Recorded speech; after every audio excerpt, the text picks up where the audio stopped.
sky was so blue, the sun was so bright, the wind was blowing, ever so subtly. The day was perfect.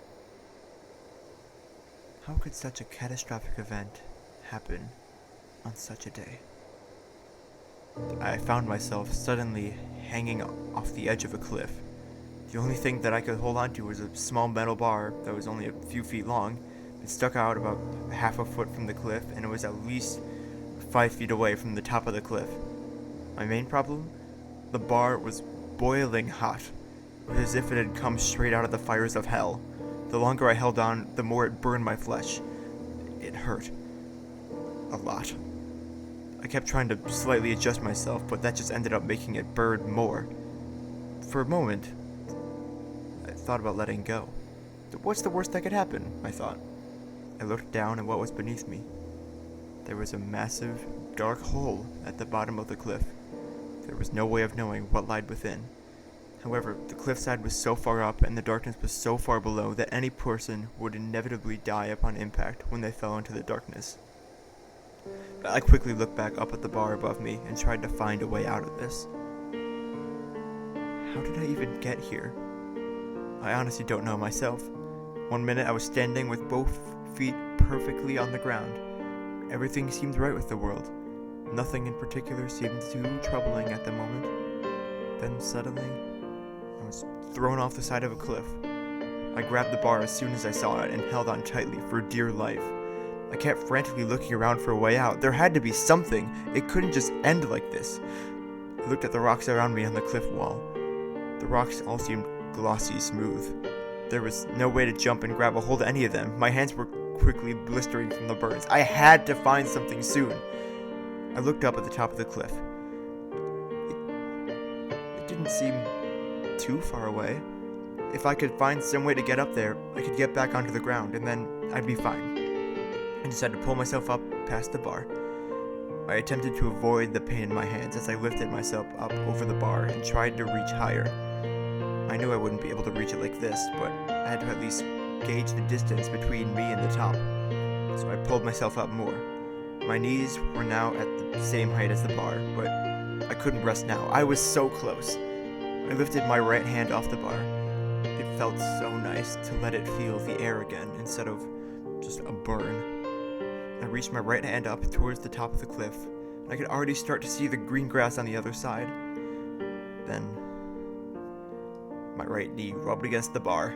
My leg instantly began to sizzle. I shrieked in pain as I quickly lost balance. I fell back down below the bar, but my left arm twisted uncomfortably. I was now hanging from the bar by only my left hand, and I was looking down directly into the dark abyss below me.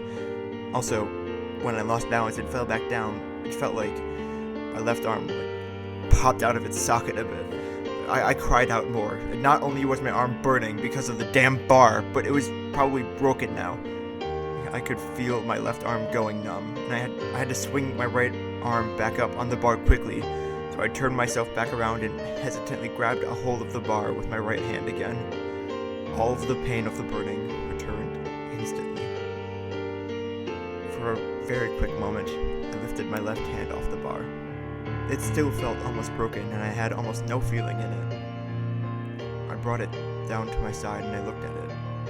My left hand was burnt beyond recognition into a strange browny black color, and at least 4 layers of flesh had been burnt clean off my palm. And I could see the same thing happening to my right hand. It was clear that any time I would try and climb to the top of the cliff, it would only make things worse. I was running out of options, and I was running out of time. If I stayed put and did nothing, my hands would be burnt all the way down to the dry bones, which would make me fall nonetheless. I started to scream and make as much noise as possible. My main hope at this point was that someone would hear me and come help me up. I continued to shout and scream for assistance. I would stop every so often to hear if anyone was coming. No one ever was. After a few minutes of helplessly shrieking like a child, I began to break down. I knew no one was coming. No one could hear me. I started to weep. My arms were getting tired and weaker by the second. I could literally hear the flesh burning off of my hands. picked my head up. I used my shoulders to wipe some of the tears away. I needed to do something. I couldn't just hang there in pain like that. I was only getting worse the longer I hung there. Anything was better than this elongated torture. Then, a small thought came to me. I looked down at the unrelenting darkness below me. What exactly is down there? What would happen if you let go right now? No, what the hell am I saying? I have no idea what happens if I let go of this bar. All I do know is that it leads to a certain death. I might be in pain now, but it's gonna hurt a lot more if I fall. But what if there's a huge pool of water or something down there? It'll cushion your fall. Even if there is some sort of body of water down there, a fall from this height into water could be highly fatal. I'm not taking that chance. Besides, there's no possible way there's a pool of water down there. I know if I let go of this bar, that will be the end. There is no chance of life going on. That's it. It's over. There's nothing but eternal darkness and silence down there. The world will dissolve into nothingness. Right now, I may be in massive amounts of pain, but at least I know I'm alive, and there's still hope. I'm not letting go, and I will continue to hold on until I'm saved. I continued to look around the cliff for something I could use to save myself, since it was clear no one else was coming anytime soon. I reached my feet out and tried and touch the wall, but it was just a bit too far away. And I was so exhausted that I could barely move any part of my body. It was becoming increasingly harder to support my entire body with just my right arm. I'm not a terribly muscular person, but I can support my own body weight for a few minutes, but not this long, though, and that doesn't take into account the immense burning pain in my hand was currently enduring. It was becoming near unbearable. Now I looked back down at the black hole in the earth. We're running out of time. Shut up! Maybe it won't be so bad, falling into that abyss of nothing. Stop. I'm not letting go. Eventually, that choice will not be available for you to make. The bar will burn through your flesh, and you'll be forced to fall. You have absolutely no control. I don't know that for certain. Someone could come and save me. Just listen to yourself. No one can save you. Look at you. You're in pain.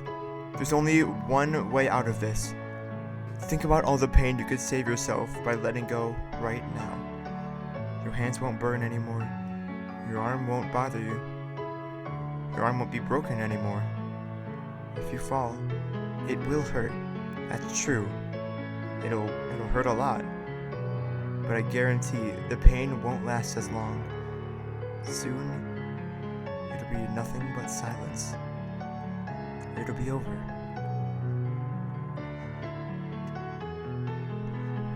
I kept looking back and forth between the darkness and the bar. I was in the exact same position I was in 5 minutes ago, if not a worse position, and I'll be in the same position 5 minutes from now. Nothing will change besides my pain level. That will continue to rise exponentially. I looked down at the darkness. It looked so unforgiving, so mysterious, so final.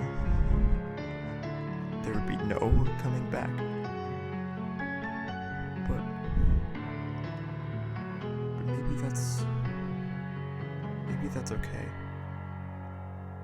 I took one final glance at the bar, at the cliff top, which seemed so close yet so far, at my horribly mutilated left arm, at my hand. It seemed to slowly loosen its grip on the bar with every passing moment. I shut my eyes, took a deep breath, and I let go. I let the darkness surround me. There was nothing but silence.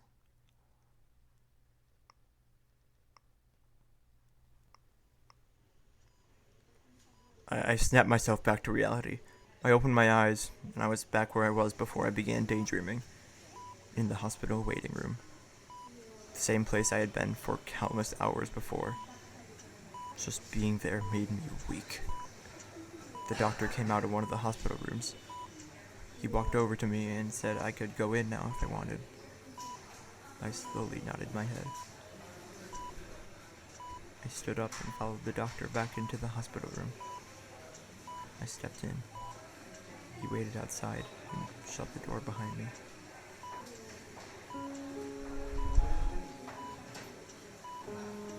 I looked down at the colorless hospital bed in the center of the room. I looked at the poor woman lying on top of it. She was dressed in a typical hospital gown and socks.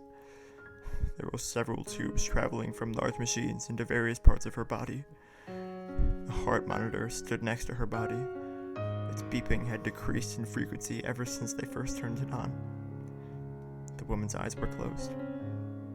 She seemed tired, exhausted. I started to sniffle a little. The woman must have heard me because she opened her eyes and looked over at me. The moment she saw me, she smiled. Her entire face lit up. She would have normally sat up upon seeing me, but she could barely move. I quickly tried to match her smile by putting one on my own face. It wasn't a real smile, but if I didn't do it, would have ended up crying my eyes out, and I had already done that enough in the past year. She extended her arm out to me. I walked towards the bed and snuggled in close to her. All was silent for a moment, besides the sound of us breathing together. How did we ever get here? Less than a year ago, everything was fine, and she was so hyper and adventurous. It was perfect. Then suddenly she got sick.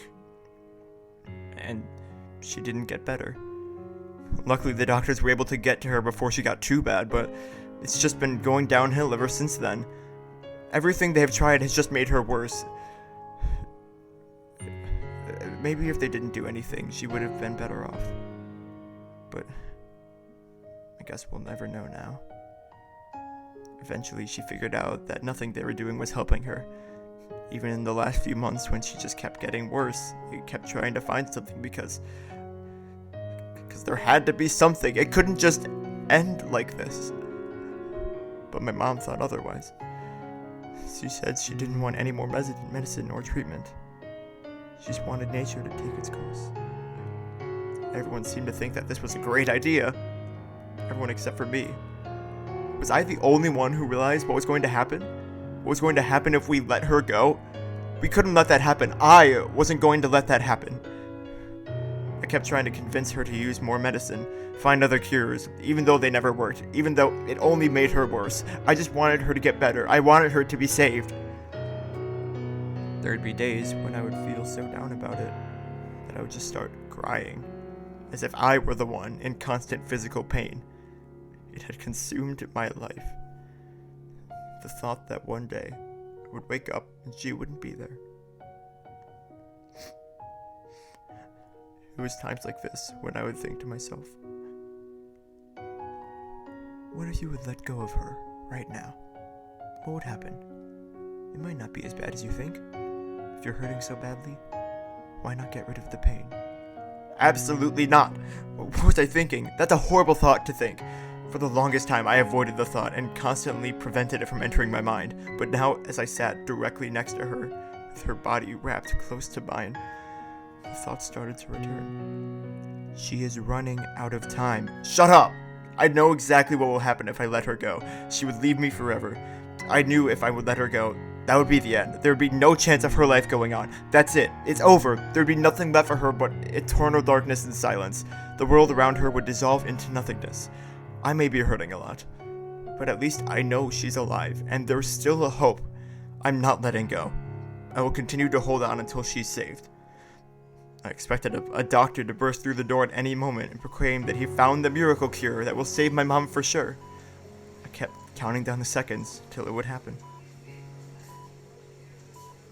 I must have counted down to 0 at least 100 times before I gave up.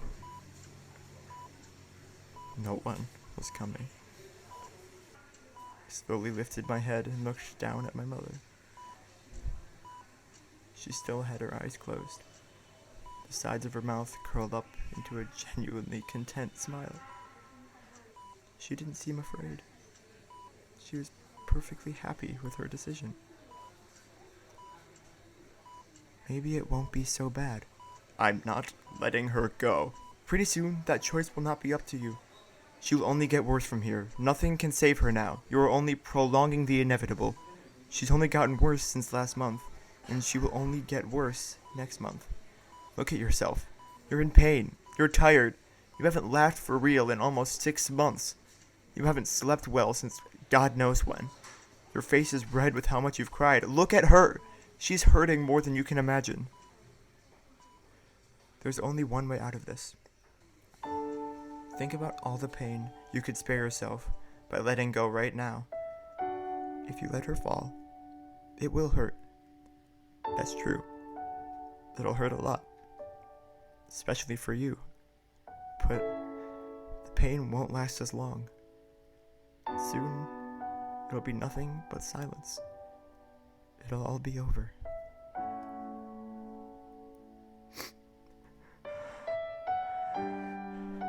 I kept looking at my mother. She continued to hug me close to her chest. I could see the pain making her weaker by the second. The pain alone was nearly killing her. I thought about what might happen if I let her fall. Her pain would be completely gone. She will be gone. She can never come back. I would be hurting for a while. But it won't be nearly as bad as my current pain. I looked at her one more time. I could tell that she too was ready. I leaned in real close, and I kissed her gently on the cheek. I softly whispered that I loved her. She didn't respond, but I could tell she heard me and was mentally giving me the same response. Even though her eyes were shut, tears began to slowly stream down her face. I sniffled for a moment before I began to cry as well. I wrapped myself around my mother once more, and I held on tightly. Even though I didn't want to, I knew it was time for her to fall.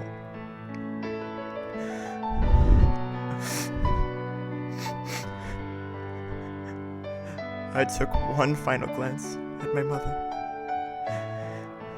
at the woman who had loved me since the day I was born, at her smile, which had lifted so many spirits on gloomy days, at her hair, which seemed to grow grayer and thinner by the second, at her hands that seemed to slowly loosen their grip on me with every passing moment.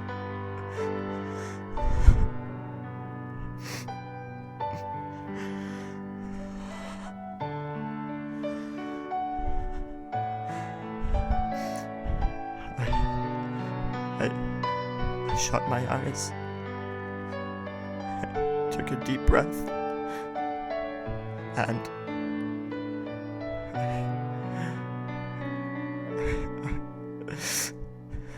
I let her go. The heart rate monitor flatlined. I clung to my mother, even though I knew the only thing left of her was her body.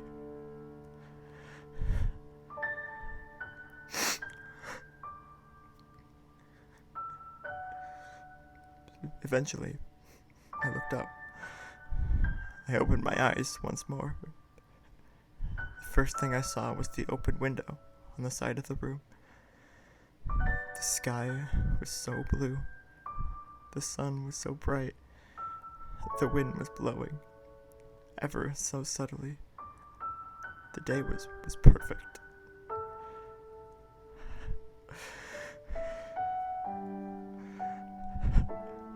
How could such a catastrophic event happen on such a day.